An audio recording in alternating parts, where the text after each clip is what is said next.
The SRHR Alliance in Kenya is a coalition of 17 civil society organizations and institutions working to promote the sexual reproductive health and rights of young people, women, and marginalized groups. The alliance was first established in the Netherlands in 2010 with support from the Dutch Ministry of Foreign Affairs through international partners comprising of Rutgers, Simavi, Amref Flying Doctors, Choice for Youth and Sexuality, Dance for Life, Child Helpline International, International Planned Parenthood Federation, IPPF, and Stop AIDS Now. It implements two main programs, namely Unite for Body Rights Program, UFBR 2011-2015, and Access Services and Knowledge Program, ASK 2013-2015, across 11 countries, 7 in Africa and 4 in Asia. Our local partner organizations include Amref Health Africa, Africa Alive, ACK Development Services Nyanza, Center for the Study of Adolescents, Clinton Health Access Initiative, Childline Kenya, Family Health Options Kenya,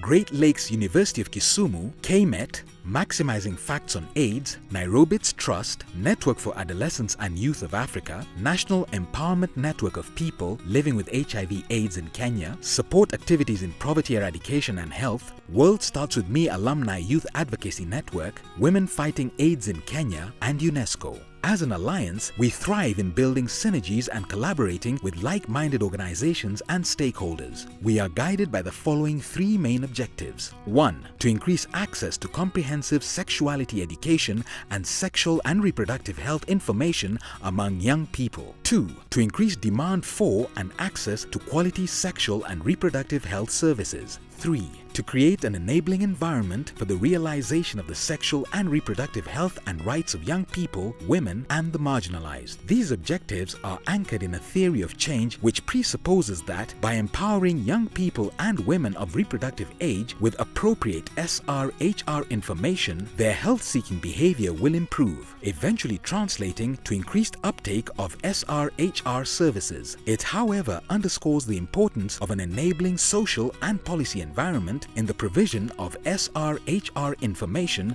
and services. Since its inception, the Alliance has made significant progress in contributing towards better health outcomes among young people, women, and marginalized groups. We have so far reached 2,295,698 young people of the ages of 10 to 24 years in and out of school with comprehensive sexuality education across 15 counties, namely Nairobi, Mombasa, Kisumu, Kwale, Kilifi, Homa Bay, Siaya, Migori, Kisii, Busia, Kakamega, Bungoma, Uasin Gishu, Trans Nzoia, and Kajiado. This has been achieved through a mix of innovative approaches including teacher-driven curricula, example, World Starts With Me, peer education through innovative ways like newspaper pullouts and board games, digital platforms like www.youthforlife.co.ke, mass media, edutainment, IEC materials, helplines, telemedicine. We have also managed to reach 505,658 women and men with sexual reproductive health information. In addition, 1,683,860 community members and leaders have been engaged with the aim of creating a supportive SRHR environment. Regarding access to SRHR services, we have trained 21,141 healthcare providers on essential aspects of service provision, including youth-friendly services, commodity supply management, and basic emergency obstetric care, BEMOC.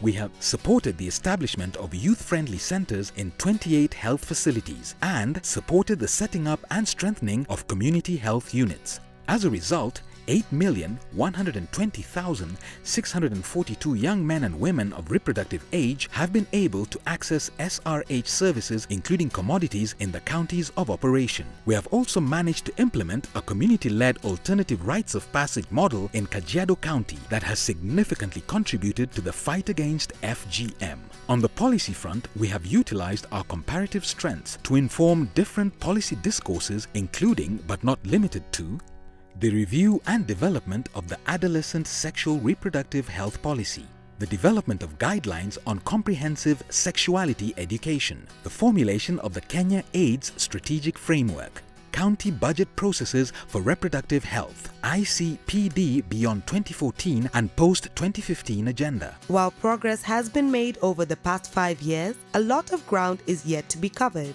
Statistics indicate that adolescents 10 to 19 years constitute 24% of the population. Young people aged 10 to 24 years in Kenya constitute about 36% of the population. Knowledge levels among young people on HIV prevention and treatment is still very low, with only 17.4% of young people between 10 and 14 years having comprehensive or correct knowledge. 30% of new HIV infections and 17% of AIDS-related deaths occurs among young people below 24 years. Teenage pregnancy currently stands at 18% among teenagers 15 to 19 years, with the situation remaining unchanged since 2009. The national coverage of facilities offering youth-friendly services stands at 10%. Contraceptive prevalence rate is 58%, with the situation being worse 18% among uneducated women. 49% of mothers under 20 years of age achieved 4 or more ANC visits compared to 60% of those 20 to 34 years. 40% of these adolescents delivered without the assistance of trained health personnel outside HFs. MMR twice as high in women 15 to 19 as compared to those 20 to 34 years. Drugs and substance abuse. 18% of adolescents 15 to 17 years reported ever using any drug. Specifically, 2% of females and 4% of males 10 to 14 years and about 11% of 15 to 17 years reported ever using alcohol. Domestic violence. 1 in every 3 married adolescent girls reporting having experienced physical or sexual violence from their husband or partner.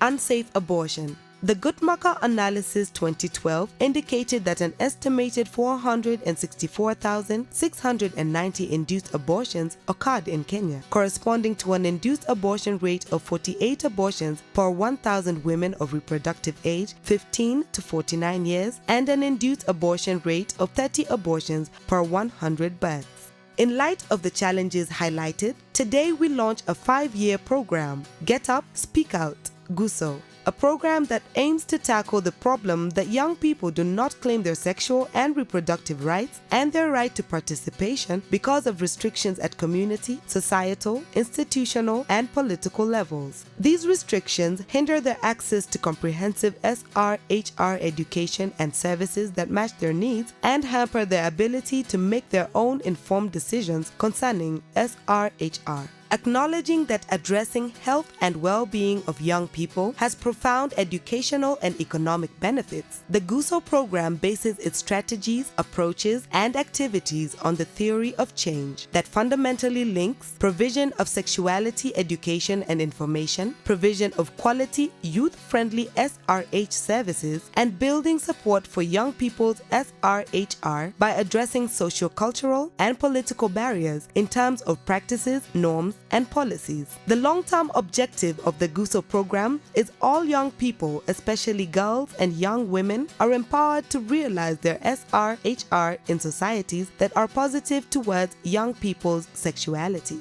The overarching strategy of the GUSO program is a multi-component approach that acknowledges that structural barriers that often go beyond the individual level, thus negatively impacting young people's access to contraception, SRH services and information, and on positive communication about sexuality. As a result, many young people cannot express their wishes, opinions, and boundaries in relation to sexuality and violations of their rights. Such structural barriers include but are not limited to poverty, non-equitable gender norms and attitudes, power relations, an increasingly restricting political legal context, weak health and educational systems, sexual taboo, and contradictory norms and values. The 5 fundamental principles of GUSO. The GUSO program implementation will be guided by 5 core principles to respond to SRHR gaps that the youth are facing, thus propelling the youth to attain their SRHR as well as accrue educational and economic benefits in line with the SDGs, namely multi-component approach. Young people's SRHR is strongly influenced by factors beyond the individual level, including social, economic,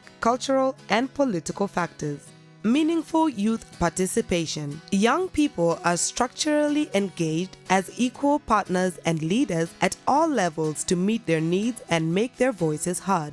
Participation of inclusiveness is fundamental to make choices and opportunities available to all young people regardless of gender, sexual orientation, HIV status, religion, disability, or poverty. Positive rights-based approaches to defend and advance young people's SRHR. Gender transformative programming to address gender inequalities, challenging partners and stakeholders to reflect on gender norms and values, involve men and ensure gender mainstreaming in all interventions. The change. The SRHR Alliance envisages to make sure that all young people, especially girls and young women, are empowered to realize their SRHR in societies that take a positive stance towards young people's sexuality. The SRHR Alliance has formulated 5 outcomes which should contribute to achieving this change. These outcomes include: Outcome 1. Strengthen and sustainable alliances comprehensively address the SRHR of young people, including sensitive issues. Outcome 2. Empowered young people increasingly voice their rights. Outcome 3. Increased utilization of comprehensive SRHR information and education by all young people. Outcome 4. Increased utilization of quality and youth-friendly SRHR services that respond to the needs and rights of all young people. Outcome 5. Improved social, cultural, political, and legal environment for gender-sensitive, youth-friendly SRHR. GUSO partners and the counties. The GUSO program will consolidate the experiences, lessons, best practices, and the gains we have made since inception to scale up our interventions on sexual reproductive health among our key constituency, who are largely young people aged 10 to 24 years, especially girls and women of reproductive age, the marginalized, such as individuals with disabilities and those living with HIV/AIDS. These groups experience poor SRHR outcomes and are vulnerable to HIV, sexual violence, unintended pregnancies, and unsafe abortions. The intermediate beneficiaries will be the peer educators, peer providers, community health sector practitioners, teachers, young influencers, religious leaders, policymakers, and SRHR champions who play a critical role in the provision of the YFSRHR services. In Kenya, 10 member organizations who will be implementing GUSO program include Africa Alive, ADS Nyanza, Center for the Study of Adolescents, Family Health Options Kenya, Gluck Teach, KMET, Max Factor, Nairobi Trust, Naya Kenya, and WOFAC.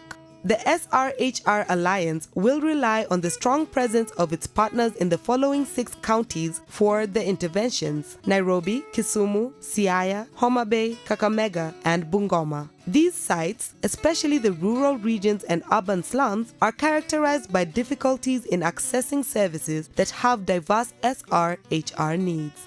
Conclusion. It is our firm belief that the new Get Up, Speak Out will contribute immensely to the improvement of health outcomes for young people, women, and the marginalized. This will in turn ensure that the future of the next generation is secured. We therefore call upon all partners and stakeholders to support us in this journey.